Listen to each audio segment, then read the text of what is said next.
Okay, Sunday, 3rd of March 2024. So here I am, on the River Vistula in Warsaw. I'll call this that. So, ChatGPT, reverse engineering the world, becoming the demon. As I've discussed a few times in this vlog already, as we learn about how the world works, mechanically, biologically, sociologically, physically, chemically, you name it, financially, psychologically, economically, whatever, we start to become what I call the demon from the thought experiment by Laplace's demon, where a supercomputer, what we would say these days, knows everything about the world, all factors, all data, everything. Therefore, it can predict the future to the nth degree of accuracy. So, I was in a very nice museum, which is just there behind me, the Copernicus Museum. Copernicus, something like that. Copernicus Museum, learning about all kinds of interesting facts, which I will study and look up later on in ChatGPT, basically leveraging AI and the internet to my advantage to learn more, become the demon.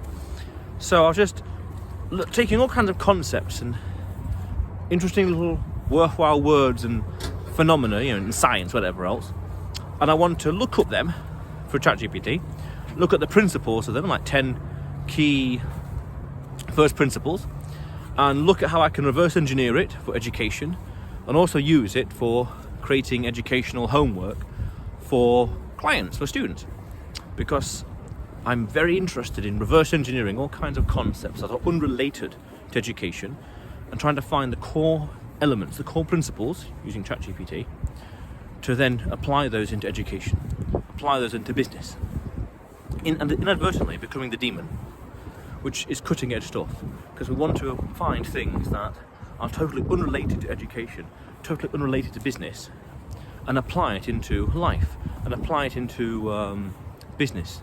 Powerful stuff. That way we can be more unique, more cutting edge. And by going to this museum here, right there, very nice, I'm able to find more original, more unique concepts and phenomena that I can then reverse engineer later on, analyze and study with ChatGPT, and then figure out ways of using it, figure out ways of creating unique things that can be used later on in business. Just more unique that way, just much more innovative, much more competitive, you could say. Yeah, makes sense. And then what happens? I'm much more unique. My business can thrive more. I can charge much more per hour. I can be much more unique and do many more cool things that the competition simply can't do. This is what's called the blue ocean strategy. By being so unique, so different from the competition, not like marginally here or there, but by being 10x completely different, the competition becomes irrelevant, and I can just create a product which is completely new, completely unique to anything else out there in the marketplace. That way my product and service, again, can be unique. You capture the market, you can charge anything you want. Makes total sense. But the question then is, where do you get all these ideas, these scientific phenomena from? You have to be inquisitive. You have to learn as much as you can about the world and then ask about these things, investigate, learn, inquisitiveness, curiosity. One thing I noticed in that museum here, two interesting things actually, a lot of children and inquisitiveness, creativity, curiosity. We have to be, in life, we have to be curious. We have to be curious in order to really get the most out of as many concepts and inventions as possible. If we're not curious, then we're not being innovative. We're not being unique. We are not finding ways to be cutting edge.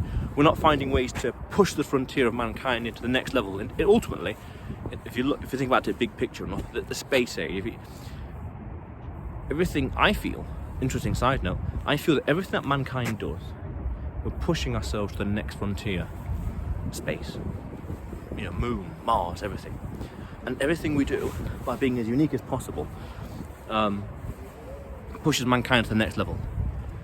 And that's important. And that's, to me, it's important. We have to be creative, innovative. We have to maintain our curiosity that we had from a young age.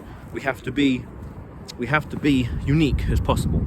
We have to be curious and inventing new things, new ideas. This science museum is a testimony to that. This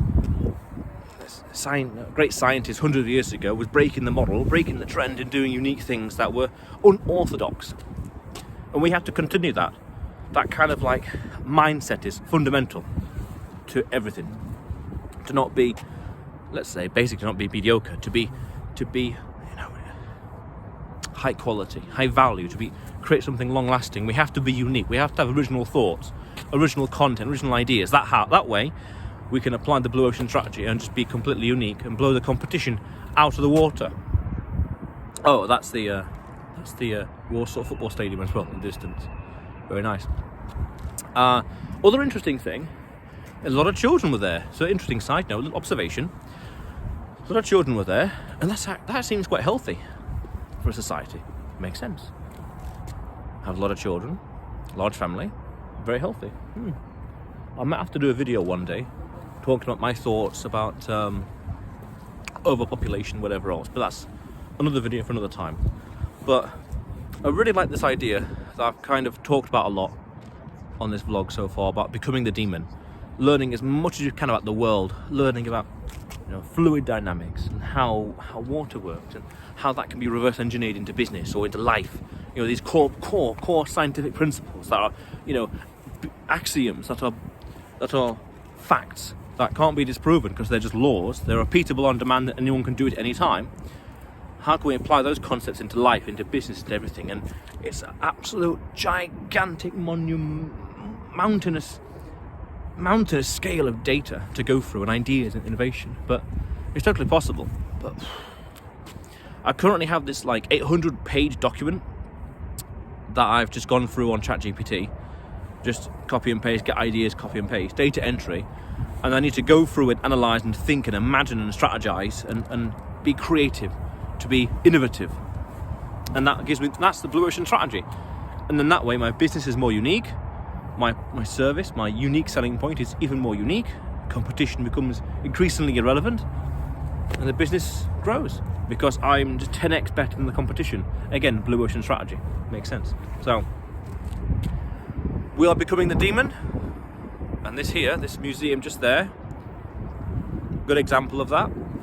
Learning all kinds of phenomena. I've got loads of pictures that I need to analyze and read through and talk about and strategize.